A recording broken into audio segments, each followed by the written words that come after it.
안녕하세요. 미국 주식론 대학이 미준입니다. 9월 14일 오늘의 미국 주식 뉴스를 시작합니다. 제가 예전에 학창 시절에 좋아했던 가수 중에 이승환이라는 가수가 있는데요. 가사 중에 이런 구절이 있습니다. 왜 슬픈 예감은 틀린 적이 없나. 어제 제가 영상에서 오늘 CPI가 주가의 향방을 결정한다라는 말씀을 드렸는데 안타깝게도 CPI 지수가 발표된 이후에 미국 증시가 폭락을 해버렸습니다. 특히 한국에 계신 분들은요, 밤 사이에 미국 증시가 열리기 때문에 아침에 일어나셔서 깜짝 놀라신 분들이 많이 계실 것 같은데요. 그래서 오늘은 미국 CPI 보고서 내용을 좀 분석을 해보고요. 나머지 준비한 내용들을 여러분들과 공유를 할까 합니다. 자, 9월 14일 보내드리는 오늘의 미국 주식 뉴스 바로 시작합니다. 자, 화요일 미국 증시의 마감 시황입니다. 다우존스가 3.94% 폭락을 했고요. S&P 500은 무려 4.32% 빠졌습니다. 자, 그리고 가장 타격이 심했던 나스닥은 5.16% 폭락하면서 정말 보기 드문 숫자가 나왔습니다. 이렇게 지수가 5% 이상 떨어지는 것은 예산 일이 아니죠. 자, 그리고 성장 주식들의 성적표를 보시면요.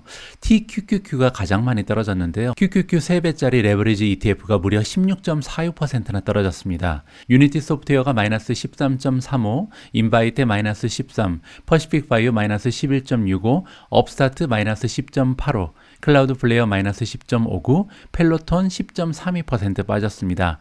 그 밖에도 엔비디아가 마이너스 9.47, 메타 플랫폼즈 마이너스 9.37, AMD 8.99%, 소파이가 8.89% 마이너스를 보였고요. 코인베이스 마이너스 8.84, 텔라덕이 마이너스 8.45, 버진 갤럭틱 마이너스 8.25, 실버게이트 8.04% 빠졌습니다. 그 밖에도 성장 주식들은요, 대부분 6%, 7% 빠지는 일은 굉장히 예사로 보여졌던 어제 하루였다. 이렇게 정리를 해드릴 수가 있고요. 자, 메가테크 기업들도 만만치 않게 주가가 폭락을 해버렸습니다. 아까 말씀드린 것처럼 엔비디아가 10% 가까이 빠졌고요. 메타 플랫폼즈도 9.37% 마이너스, 넷플릭스 7.78%, 아마존도 7% 빠졌습니다. 애플이 5.87% 폭락을 했고요. 구글이 마이너스 5.86, 마이크로소프트 마이너스 5.50, 테슬라도 4% 넘는 주가의 하락을 보였습니다. 자, 오늘 방송에서는 오프닝에서 말씀드린 것처럼 CPI 리포트를 좀 자세히 분석해 봐야 할 것 같습니다. 이번 기사의 제목을 보시면요. 8월 달에 인플레이션이 0.1% 지난달에 비해서 오히려 상승을 했다라고 헤드라인에서 알려주고 있고요. 개솔린 가격, 즉 휘발유 가격이 많이 떨어졌음에도 불구하고 이런 현상이 일어났다라고 정리를 해주고 있습니다. 자세한 내용을 읽어드리겠습니다.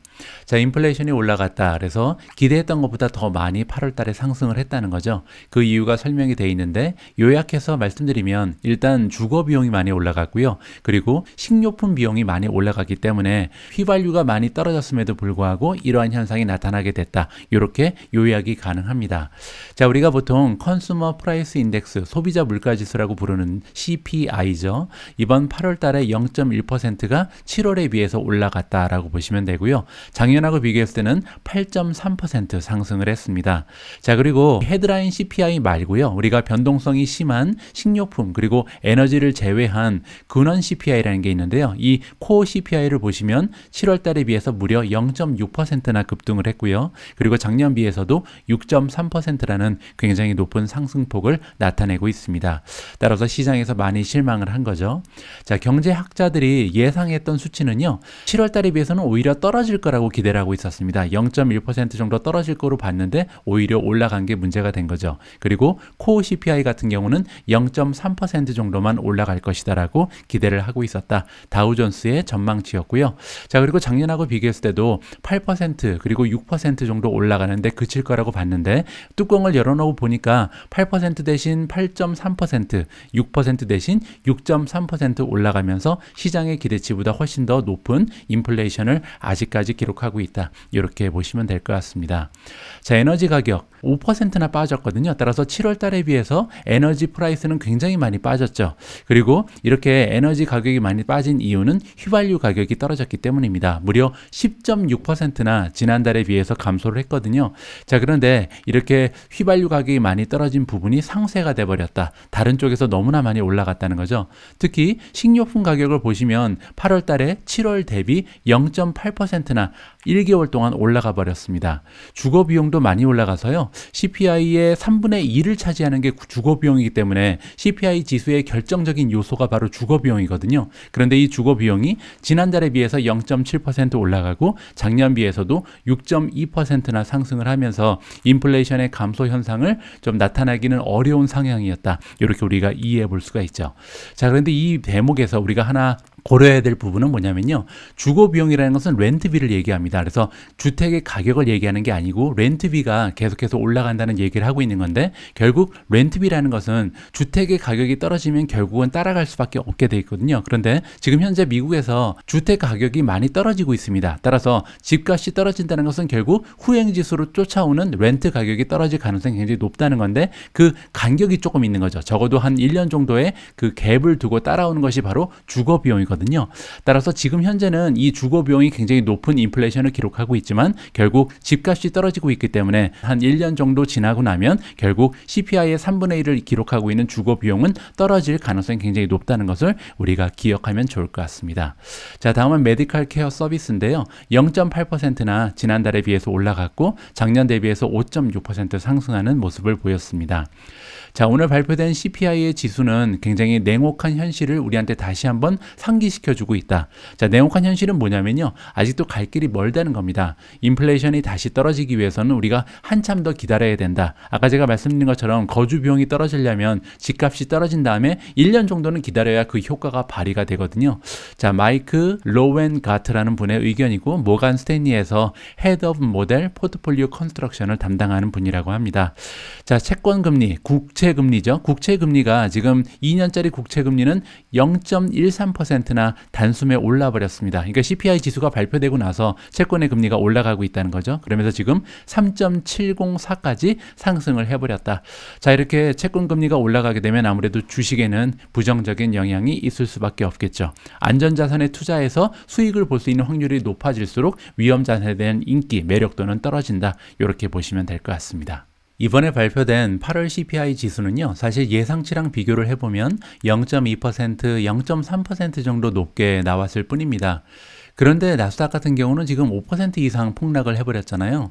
그래서 아마도 이렇게까지 주식시장이 폭락할 일인가, 0.2% 정도 높게 나온 게 그렇게 대단한 일인가, 이런 생각을 해볼 수도 있는데요. 우리가 이런 생각을 품게 되는 이유는 여러분들과 제가 장기적인 관점을 가지고 투자하는 사람들이기 때문입니다. 사실 시장의 변동성은요, 우리 같은 장기 투자자들보다는 트레이딩을 하는 단기 투자자들, 기관 투자자들 때문에 만들어지거든요. 그리고 이런 단기 투자자 입장에서 봤을 때는 시장의 변동성은 굉장히 고마운 존재입니다. 왜냐하면 시장이 올라갔다 내려갔다 해야 주식을 적절히 사고 팔고 하면서 수익률을 극대화할 수 있는 게 바로 트레이딩이거든요. 그래서 이 트레이더 입장에서 보면은요, 주가가 급등하거나 아니면 급락할 수 있는 이벤트가 만들어지는 것은 굉장히 소중한 투자의 기회가 될 수 있습니다. 자, 그렇기 때문에 이번 8월 CPI 발표 내용도요, 어떻게 보면 트레이더들 입장에서는 주식을 던져버릴 수 있는 굉장히 중요한 변명거리가 조성이 된 거거든요. 그렇기 때문에 기회를 놓치지 않고 가지고 있는 주식을 던져버리면서 새로운 매수 기회를 기다리고 있다. 이렇게 보시면 될 것 같습니다. 자, 우리 장기 투자자 입장에서는 이런 시장의 변동성이 굉장히 스트레스 쌓이고 어렵게 느껴집니다. 하지만 트레이더들이 많이 있다는 걸 생각하면서 그들은 좋았겠다. 그러면서 나중에 이들이 또 어떠한 변명거리를 가지고 주식시장에 재입성을 할지 이 기회를 기다리면 좋을 것 같다. 이렇게 말씀을 드리고 싶습니다. 자, 이번에는 몇몇 시장 전문가들의 의견을 좀 살펴봐야겠습니다. 이번 CPI가 발표된 내용을 보고 케빈 오리얼리라는 분은 어떤 얘기를 하고 있냐면요. 일단 터미널 레이트라는 얘기가 나오는데 최종 레이트란 뜻이죠. 터미널 레이트는 뭐냐면요. 연준에서 지금 금리를 계속해서 올리고 있는데 어디에서 기준금리 향상이 멈출 건지 최종 레이트라고 보면 됩니다. 자, 그런데 이 최종 금리가 지금 공식적으로 알 수 없게 됐다. 그 얘기는 뭐냐면 금리 인상이 멈추기 위해서는 좀 인플레이션이 인플레이션이 잦아지는 모습을 보여야 되는데 그런 모습이 보이지 않기 때문에 조금 어려워졌다. 상황이 좀 복잡해졌다. 이렇게 지금 얘기를 하는 거죠. 그래서 굉장히 극심한 문제점이 지금 될 것이다 라고 얘기합니다. 자, 케빈 오리얼리는 누구냐면요. 오셰어즈 인베스트먼트의 회장님이다 라고 보시면 되고요. 우리가 방송을 통해서 많이 만나본 미국 주식 전문가죠. 자, 이 투자자는 또한 뭐라고 얘기하고 있냐면 지금 미국 경제가 너무나 강력한 모습을 지켜내고 있다. 그렇기 때문에 연준 입장에서는요. 마음을 놓고 기준금리를 계속 올릴 수가 있다는 거죠. 미국의 경제가 조금 둔화되는 모습을 직접 확인할 때까지 기준금리를 계속 올려나갈 가능성이 높다라고 얘기합니다. 자, 그런데 한 가지 문제점이 있는데요. 아까 제가 언급드린 부분이죠. 하우징 프라이스, 주택 가격이 지금 많이 떨어졌는데 이 부분은 CPI 지수 데이터에 전혀 반영이 되지 않잖아요. 왜냐하면 CPI는 주택 가격을 포함하고 있지 않고 렌트 가격을 포함하기 때문입니다. 그 얘기는 뭐냐면요. CPI는 어디까지나 후행성 지수입니다. 그래서 지금 인플레이션은 이미 잦아지고 있는데 이 잦아지는 인플레이션의 모습을 CPI가 아직까지 반영을 제대로 하지 못하고 있기 때문에 경제가 둔화될 때까지 너무 강력한 금리 인상을 연준이 할 가능성이 높다는 거죠. 그렇게 되면 미국 경제는 리세션으로 빠져들 가능성이 높아진다. 이러한 의견을 지금 케빈 오리얼리가 가지고 있다. 이렇게 정리를 해드릴 수가 있겠습니다. 자, 다음으로 들어볼 의견은요. CNBC의 그 쇼 호스트죠. 매드머니를 진행하고 있는 짐 크레이머의 의견입니다. 짐 크레이머는 뭐라고 얘기했냐면요. 나는 화요일 날 주가가 많이 떨어졌을 때 주식을 팔지 않았다. 그 이유가 좀 궁금해지죠. 자, 어떤 얘기를 하는지 한번 살펴보겠습니다. 자, 크레이머가 얘기하기를 투자자들은 와이즈 디시전, 그러니까 굉장히 현명한 결정을 잘 하지 못한다. 그래서 패닉할 때 결정하면 안 된다는 거죠. 자, 그리고 롱텀 인베스터, 우리 같은 장기 투자자들은 이렇게 어려운 시기가 다가올수록 커다란 그림을 기억을 해야 된다. 따라서 전반적인 큰 그림을 가지고 투자를 하는 것이 굉장히 중요하다. 하루하루 주가가 오르락 내리락 하는 거에 너무 집중을 하면 안 된다라는 조언을 해주고 있습니다. 자, 그렇다고 해서 지금 여기서 주식을 사야 된다고 얘기하는 것은 아니다라고 얘기합니다. 하지만 중요한 것은요. 베어리시 인베스터, 지금 굉장히 좀 주식시장에 대해서 부정적인 의견을 가지고 있는 투자자들 있잖아요. 이런 투자자들이 CPI 결과에 너무 오버 리액션을 했다. 그래서 지금 너무 지나치게 많이 팔았다는 거죠. 왜냐하면 전망치랑 비교를 했을 때 그렇게까지 최악의 결과는 아니었다라고 얘기합니다. 그게 이제 첫 번째 이유인 것 같고요. 또 한 가지 이야기를 하고 있는데 8월달 CPI 결과가 굉장히 좋지 않았지만 그럼에도 불구하고 짐 크레이머가 보기에는요.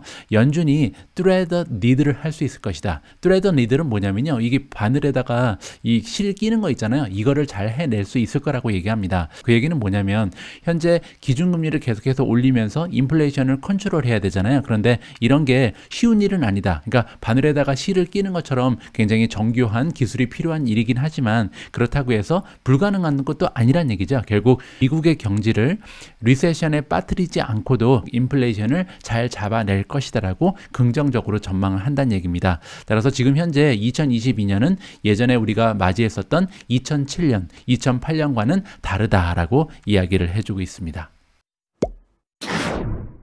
자, 한 분의 의견만 더 살펴보겠습니다. 이번에 등장하는 사람의 이름은 건들락인데요. 건들락은 채권 왕이라고 부르는 사람입니다. 주식 투자보다는 채권으로 굉장히 유명한 사람인데요. 더블라인 캐피탈의 CEO인 제플리 건들락이 화요일 날 얘기했다. 롱텀 트레저리, 즉 장기 채권이 내년에 굉장히 좋은 모습을 보일 거라고 얘기합니다. 그 이유가 설명되어 있는데 디플레이션의 리스크가 계속해서 커지고 있기 때문이다 라고 얘기합니다. 자, 지금 현재 오늘날의 이야기를 보면 완전히 반대의 이야기를 하고 있다. 그러니까 무슨 얘기냐면 현재 인플레이션 때문에 사람들이 굉장히 걱정을 하고 있잖아요. 그럼에도 불구하고 디플레이션 리스크가 지금 오늘날에 봤을 때 2년 전과 비교했을 때 훨씬 더 커져 있는 상황이라고 채권 왕이 얘기를 하고 있습니다. 자, 나는 지금 다음 달에 대해서 얘기하는 것은 아니다. 하지만 내년이 오면 2023년에는 반드시 디플레이션이 올 가능성이 높다라고 진단을 하고 있는 것 같고요. 자, 인플레이션이 계속해서 좀 놀랍게도 올라가는 모습을 보여주고 있는 상황에서 이 채권 왕이 믿기로는 디플레이션이 훨씬 더 커다란 위험 요소다라고 얘기합니다. 특별히 지금 또 연준에서는 계속해서 공격적으로 금리 인상을 감행할 가능성이 높잖아요. 그렇게 되면 미국 경제가 계속해서 둔화될 것이다라는 전망을 하고 있는 것 같습니다. 자, 만약에 인플레이션이 디플레이션으로 바뀌는 순간이 오게 된다면 연준에서는요, 갑자기 그들의 모네터리 폴리시를 바꿔야 된다. 반대로 갈 가능성이 높겠죠. 그렇게 되면 금리 인상이 멈출 뿐만 아니라 금리가 인하되는 현상이 발생할 수도 있습니다. 그리고요, 채권 채권 금리가 만약에 떨어지게 되면 채권의 가격은 올라가게 돼 있거든요. 따라서 지금이 채권 투자를 하기에 적기라고 지금 예상을 하고 있는 거죠. 자, 30년 국채 금리가 지금 3.574까지 급등을 해버렸습니다. CPI 레포트가 발표되자마자 이렇게 많이 올라갔는데요. 3.574가 어느 정도 수준이냐면 2014년 이후에 가장 높은 금리를 기록하고 있다. 따라서 지금이 굉장히 좀 CPI 지수가 마지막으로 높게 나오는 그런 시기이기 때문에 금리가 이렇게까지 올라가고 더 이상 올라갈 가능성은 없다고 보는 거죠. 그렇기 때문에 앞으로 30년 국채 금리가 계속해서 떨어질 거고, 이렇게 국채 금리가 떨어지는 시기가 다가오게 되면 국채의 가격은 올라갈 거기 때문에 지금이 국채에 투자해야 되는 그런 시기다라고 정리를 할 수가 있을 것 같습니다. 자, 바로 앞에 기사 내용에 따르면 건들락이라는 채권 왕께서 지금 장기 국채에 투자를 하면 좋은 수익률을 내년에 낼 수 있다, 이러한 전망을 우리랑 공유를 하고 있거든요. 그래서 혹시 미국 장기 국채에 투자하는 방법에 대해서 궁금하신 분들을 위해서 다음과 같은 페이지를 좀 공유를 해드리는데요. 여기 나와 있는 것처럼 미국 국채 롱텀 가버먼트 본드 ETF가 있습니다. 이 ETF에 투자하시면 장기 국채에 투자할 수 있는 방법이 있거든요. 자, 여기 보시면 TLT라는 것은 뭐 iShare 20-year 트레저리 본드 ETF라고 나와 있죠. 물론 이제 올해 성적표는 굉장히 좋지가 않겠죠. 왜냐하면 2022년 들어서 미국의 국채는 계속해서 금리가 상승하고 있었잖아요. 따라서 가격은 떨어졌겠죠. 그래서 YTD로 마이너스 26%를 보여주고 있고요. SPTL도 마이너스 25%, VGLT도 마이너스 25%, 그리고 EDV는요 마이너스 33.8%를 보여주고 있습니다. 자, 그런데 여기 보시면 TBT라는 게 있는데 플러스 72%잖아요. 좀 이상하죠? 그 이유는 뭐냐면 여기 나와 있는 것처럼 울트라 숏입니다. 20년 국채에 반대 투자를 하는데 레버리지까지 쓴 거죠. 그래서 플러스 72%를 보여주고 있고, 밑으로 내려가면 하나가 더 있습니다. TMV라는 게 있는데요. 이거는 20년 국채 금리의 3배짜리 반대 투자를 하는 거죠. 그래서 플러스 116%라는 굉장히 높은 수익률을 보여주고 있고요. 그리고 만약에 지금부터 이제 미국 국채 금리가 떨어질 것이다, 따라서 국채 가격이 올라갈 거라고 생각하시는 분들은 어디에 투자하시면 되냐면요, 바로 TMF입니다. TMF 같은 경우는요, Direction Daily 20-year Treasury Bull 3X 쉐어거든요. 이건 지금 YTD로 마이너스 64%, 굉장히 많이 떨어졌잖아요. 그런데 만약에 지금부터 미국 국채 금리가 올라가기 시작하면요, 반대로 3배짜리 레버리지이기 때문에 굉장히 큰 폭으로 주가가 상승할 가능성이 있다, 이렇게 이해하시면 될 것 같습니다. 뭐 이런 ETF에 투자를 추천하는 것은 아니고요. 만약에 궁금하신 분들은 조금씩 해칭 목적으로 사용하셔도 좋을 것 같다, 이런 생각이 들어서 설명을 드렸습니다. 자, 지금부터는요, 준비된 기사를 좀 헤드라인 중심으로 간단히 확인하면서 넘어가도록 하겠습니다. 자, 이번 기사의 제목을 보시면 바이든 정부에서 아마도 오일을 계속해서 살 것이다 라고 얘기를 하고 있고요. 그 이유는 리필을 해야 되기 때문이다.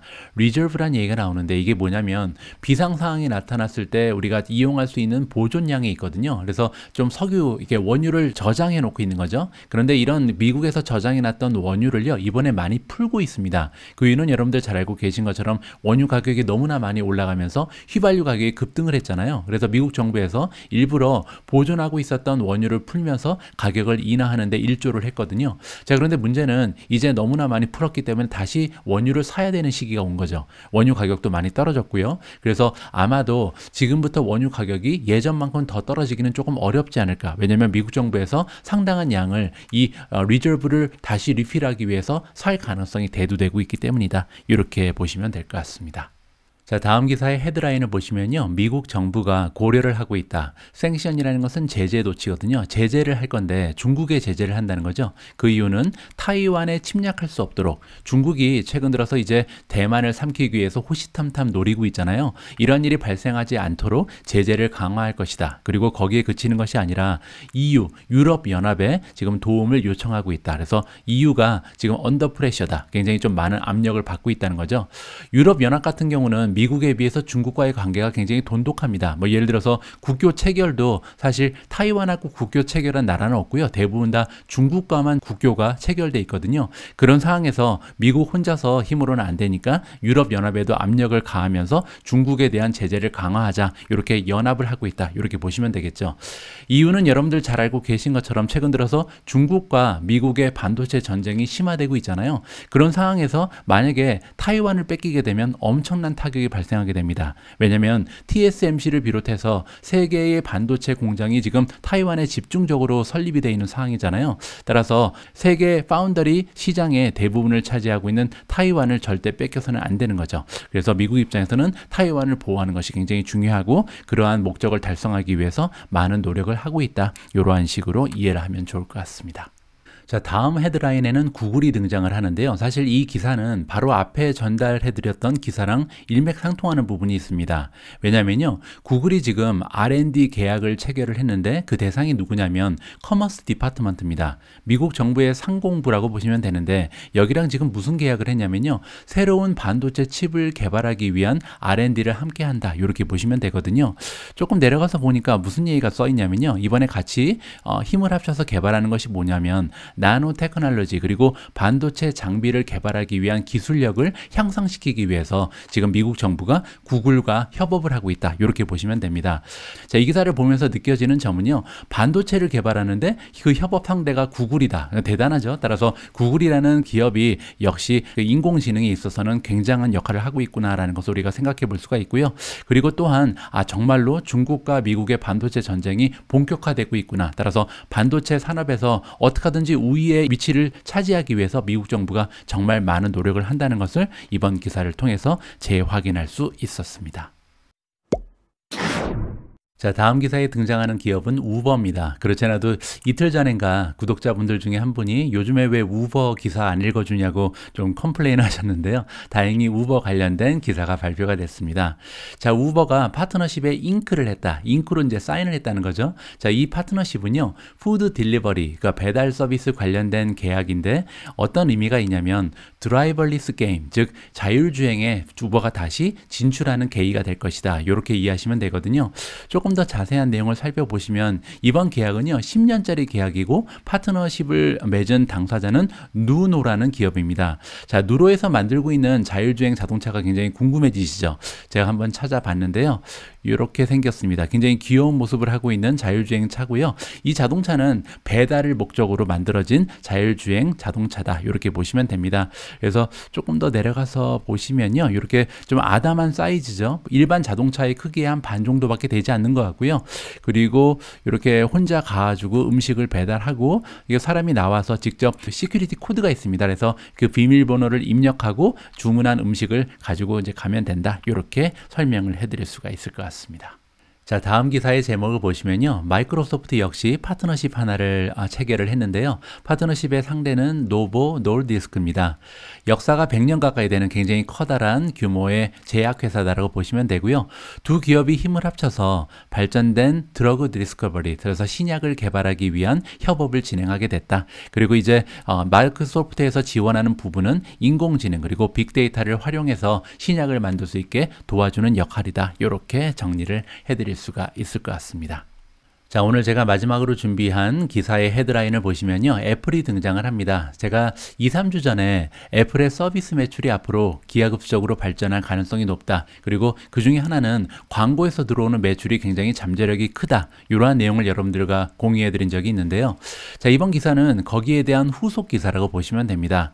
자, 애플이 계획을 가지고 있고요. 광고를 판매할 텐데 어디에 판매하냐면요, 새로운 장소에다가 광고를 붙여서 매출을 창출해낼 것이다. 이렇게 보시면 됩니다. 그 위치는 어디냐면요, 앱스토어입니다. 우리가 이제 애플에 들어가서 여러 가지 애플리케이션을 설치하고 하려면 앱스토어에 들어가잖아요. 근데 지금까지는 앱스토어에 광고를 여러 개 넣지 않았다고 합니다. 그런데 지금부터는 여기저기 앱스토어에 광고가 들어갈 수 있는 부분이면 다 찾아서 광고의 횟수 그리고 광고의 량을 늘리면서 여기서 들어온 매출을 기하급수적으로 발전시킬 가능성이 높다. 이러한 기사가 보도가 되고 있습니다. 광고 매출은요, 굉장히 마진이 높거든요. 아무래도 애플이 주력 산업으로 삼고 있는 하드웨어에 비해서 비용이 굉장히 작을 수밖에 없는 부분이 서비스 매출이기 때문에 이렇게 애플이 만들어내는 서비스 매출이 향상되는 그런 모습은요, 애플의 장래 미래를 봤을 때 매출의 성장 속도도 가속화될 가능성이 있고 거기에 수익률까지 향상될 가능성이 있기 때문에 굉장히 긍정적인 뉴스다라고 평가를 해줄 만합니다. 9월 14일 보내드린 오늘의 미국 주식 뉴스는 여기까지입니다. 오늘 방송도 마지막까지 시청해주신 모든 분들께 감사의 말씀을 드립니다. 그리고요, 최근 들어서 시킹알파 $99 프리미엄 멤버십에 가입하시려다가 실수로 다른 멤버십에 가입하셔서 곤란을 겪고 계신 분들이 계신 것 같은데요. 이런 분들을 제가 도와드리기 위해서 이메일 주소 하나를 여러분들께 전달을 드리고 싶습니다. 제 채널에 오셔서요, 가장 오른쪽에 있는 About을 누르시면 채널 소개가 쭉 나와 있고요. 그 밑으로 쭉 내려가시다 보면 시킹알파 프리미엄 멤버십 가입 링크가 있고요. 그 밑에 사용 방법이 한국어로 다운로드를 받으실 수 있는 링크가 마련되어 있습니다. 그리고 가장 밑에 시킹알파 관련 한국어 상담해서 CHOIS2121@한메일.com이라는 이메일 주소가 써 있거든요. 만약에 여러분들께서 의도하지 않게 다른 멤버십에 가입하신 분들께서는 이 이메일 주소로 여러분들의 가입 이메일을 보내주시면요, 제가 시킹알파 본사와 소통해서 이중 결제 부분을요, 제가 취소하는 데 도움을 드릴 수 있을 것 같습니다. 자, 이번 기회를 통해서 시킹알파 $99 프로모션에 참여해 주신 모든 분들께 진심을 담아 감사의 말씀을 드리고 싶습니다. 우리 모두가 미국 주식 투자로 은퇴하는 그날까지 다 함께 화이팅입니다. 행복한 하루 되세요. 감사합니다.